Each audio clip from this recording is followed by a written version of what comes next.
ولد توكل كرمان في اليمن، في بلد مثقل بالتاريخ والصراعات، حيث السياسة ليست خياراً بل قدر. نشأت في أسرة مهتمة بالشأن العام. كان والدها وزيراً سابقاً، والحديث عن الدولة والقانون حاضراً في البيت. درست الصحافة، وتعلمت مبكراً أن الكلمة ليست محايدة.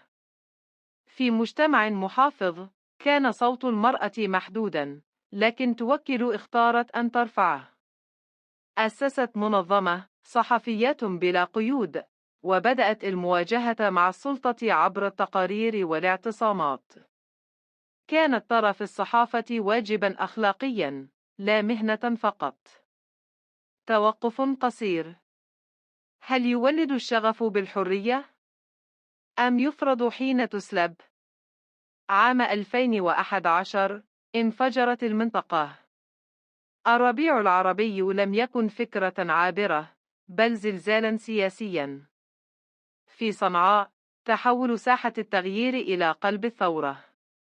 هناك وقفت توكل كرمان في الصفوف الأولى، تقود الاعتصامات وتخطب في الحشود. طالبت بإسقاط النظام، وبإنهاء الفساد، وبحرية الصحافة. تعرضت للاعتقال والتهديد، لكن ذلك زادها حضوراً.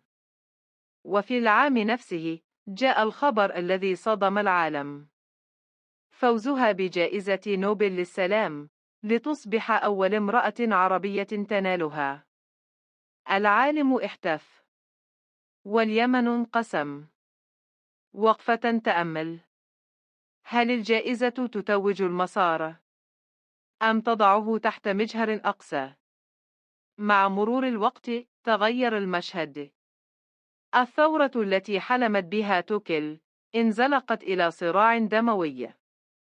اليمن دخل حربا مفتوحة، والآمال تكسرت. بدأت الانتقادات تطالها. هل كانت القرارات محسوبة؟ هل تحول الخطاب الثوري إلى اصطفاف سياسي؟ في العلن بقيت مدافعة عن مواقفها، وفي الخفاء واجهت أسئلة صعبة عن النتائج غير المقصودة. الرمز الذي يعلو يصبح هدفاً. سؤال معلق: هل يحاسب الصوت على ما يحدث بعد أن يسمعه الجميع؟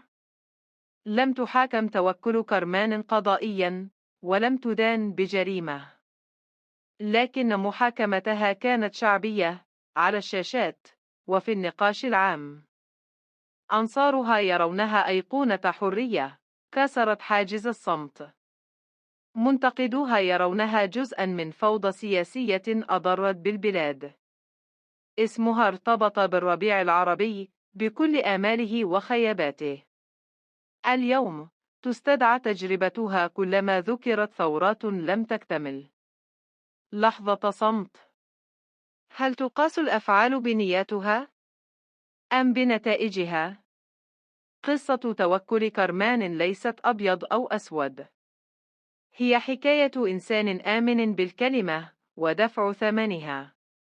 حكاية امرأة خرجت من الهامش إلى الواجهة، ثم واجهت عاصفة الأسئلة. وفي النهاية يبقى السؤال مفتوحاً: هل تصنع الحرية أبطالها، أم تختبرهم؟ كوافي حائه من الشرق لمزيد من القصص الواقعية والوثائقية المثيرة.